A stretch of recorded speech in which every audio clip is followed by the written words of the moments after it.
Comencemos de una vez. Aquí yo tengo queso de cabra, 200 gramos.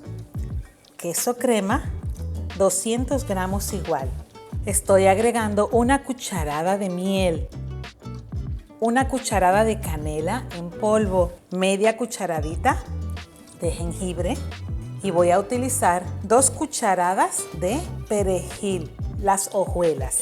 Voy a incorporar muy bien ahora.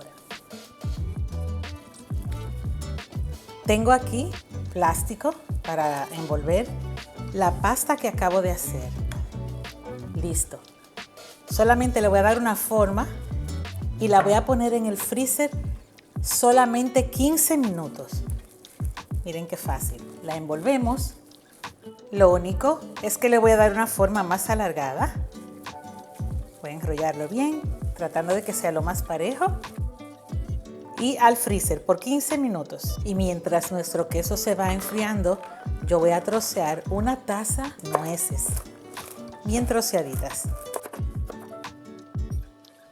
Y aquí tenemos también una taza de arándanos deshidratados. Son de los mejores antioxidantes. Vamos a hacer lo mismo. Vamos a triturarlos en pequeños pedacitos.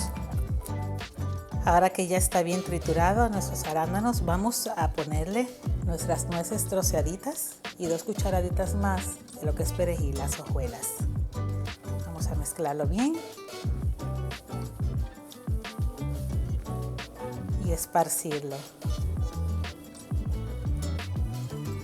Excelente, sacamos nuestro queso que habíamos tenido por 15 minutos.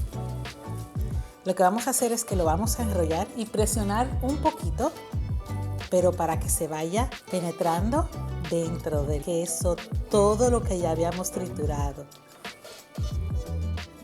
Esta combinación es deliciosa. Ese agridulce del arándano, el toque salado del queso y el toque fresco del perejil.